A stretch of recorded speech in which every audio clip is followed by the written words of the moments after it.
Assalamualaikum warahmatullahi wabarakatuh. Selamat datang di pembelajaran IPA bersama saya Bunda Halimah. Kali ini kita akan belajar tentang klasifikasi makhluk hidup.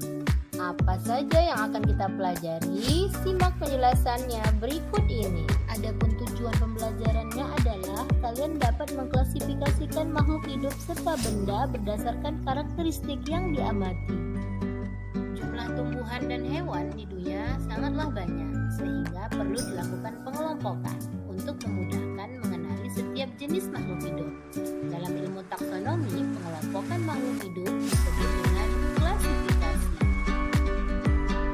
Klasifikasi adalah pengelompokan makhluk hidup berdasarkan kesamaan atau perbedaan ciri-ciri yang terlihat pada setiap makhluk hidup. Klasifikasi makhluk hidup pertama kali diungkapkan oleh Aristoteles. Ia berpendapat bahwa makhluk hidup itu terbagi menjadi dua, yaitu hewan dan tumbuhan. Lalu pada abad ke-19, makhluk hidup digolongkan menjadi lebih spesifik yang dibagi menjadi 5 kingdom yang diungkapkan oleh Robert H. Whittaker.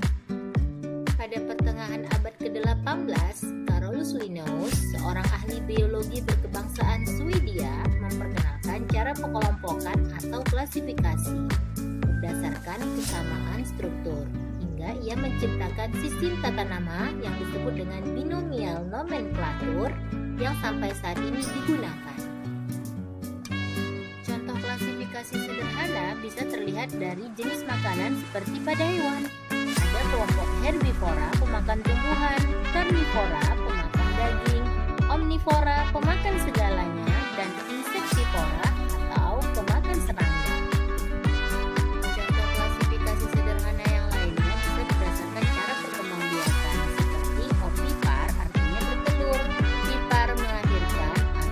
Ovipar bertelur dan melahirkan. Contoh sederhana klasifikasi tumbuhan yaitu berdasarkan jumlah keping biji, seperti tumbuhan monokotil berkeping 1 dan tumbuhan dikotil berkeping 2. Contoh klasifikasi sederhana pada tumbuhan misalnya berdasarkan tempat hidup, yaitu ada tumbuhan xerofit, hygrofit, hidrofit, dan tropofit. Berdasarkan bentuk tumbuhan ada semak, pohon, dan juga herba. Tahapan klasifikasi makhluk hidup dimulai dari 1. Pengamatan sifat makhluk hidup, yaitu berdasarkan bentuk morfologi, anatomi, maupun fisiologi. Yang kedua, pengelompokan makhluk hidup berdasarkan ciri yang diamati, apakah dari segi perbedaan ataupun persamaan.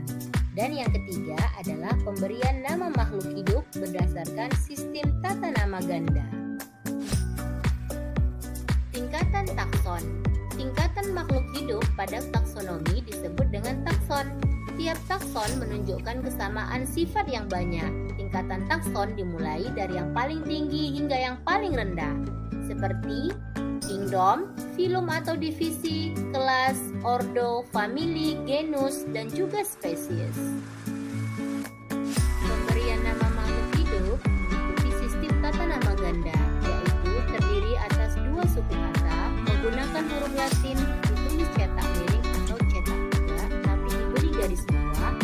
Kata pertama menunjukkan marga atau genus yang diawali dengan huruf kapital, dan kata kedua menunjukkan spesies yang diawali dengan huruf kecil.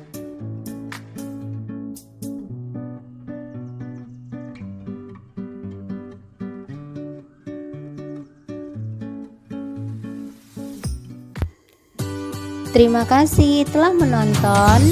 Jangan lupa like, share, and subscribe.